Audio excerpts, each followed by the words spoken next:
3434 of the Second Age, beneath a darkened sky, two great armies meet upon the scorched plains of Dagorlad. This is the War of the Last Alliance, the greatest confrontation Middle-earth has yet known, where elves and men unite against the darkness of Sauron.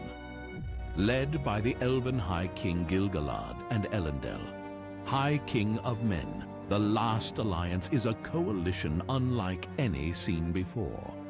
Arrayed in shimmering armor, beneath banners woven with silver and gold, the forces of free peoples stand ready. Tolkien describes this gathering clearly, their lines stretching far, glinting bright beneath a sun shadowed by smoke and flame. Opposing them stands the terrible might of Mordor, vast legions of orcs, trolls armored in iron, and fierce creatures bred in the pits beneath Barad-dûr. At their head, towering and terrible, stands Sauron himself, wielding both his dark sorcery and physical might. Tolkien emphasizes his dread presence, clad in black armor with a crown of iron upon his brow, the one ring glowing fiercely upon his hand. With a sudden roar, the battle begins. Orc horns blare harshly, mingling with elven trumpets and the cries of mortal warriors. Swords clash violently, steel against steel, as the plains of Dagorlad become a storm of chaos.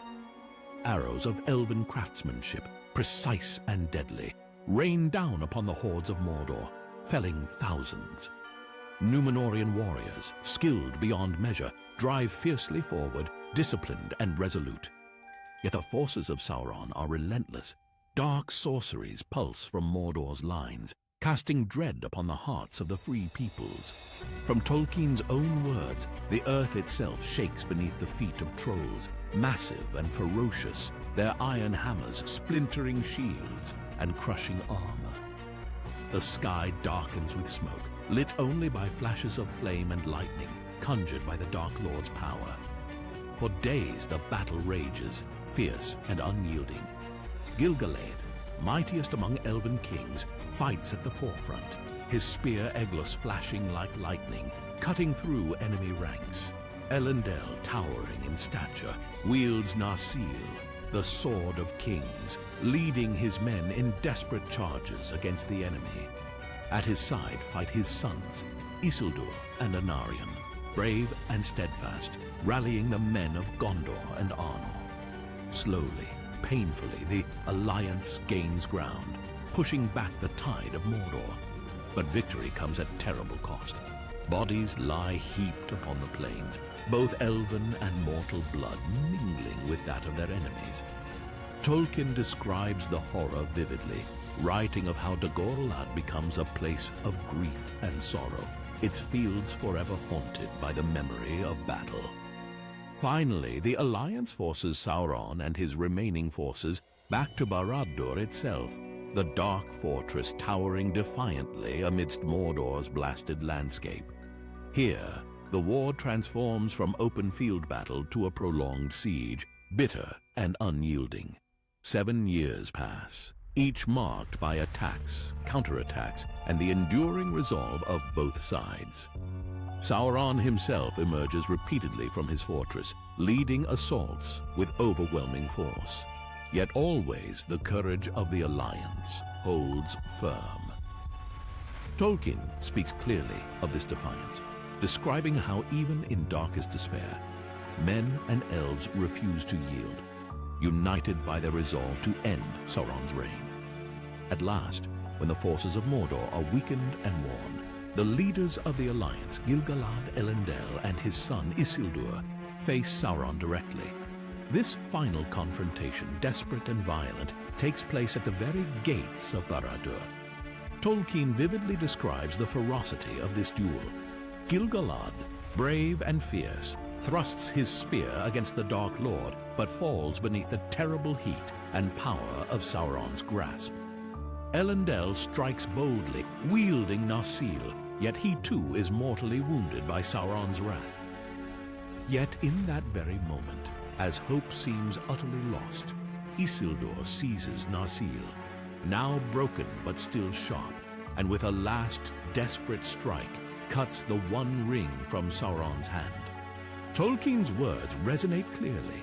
The ring is taken, Sauron's power shattered, his dark form dissolving into shadow. With Sauron's fall, the armies of Mordor scatter, fleeing back into darkness. The siege is ended. The cost, however, is enormous. Gil-galad, beloved king of the elves, lies slain upon the battlefield. Elendil, noble leader of men, is likewise fallen, leaving Isildur burdened by both sorrow and responsibility. The victory of the last alliance is bittersweet. Though Sauron's bodily form is destroyed, his spirit survives, weakened yet waiting.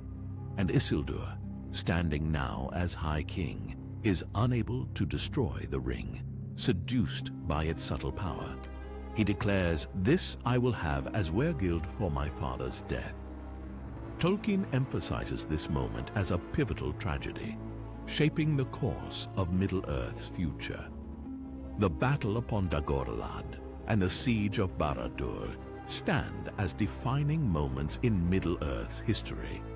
They show clearly the extraordinary bravery and unity of elves and men, but also the enduring peril posed by the allure of power. The shadow is defeated but not destroyed, victory achieved but at great cost. The aftermath of this conflict sets the stage for all the trials that follow, leading directly to the events of the Third Age and the War of the Ring. Thus, the War of the Last Alliance, epic in scale, tragic in consequence, remains forever etched into the heart of Middle-earth, a timeless reminder of valor, sacrifice, and the fragile nature of peace. Click below and reward yourself with another fascinating and exciting story.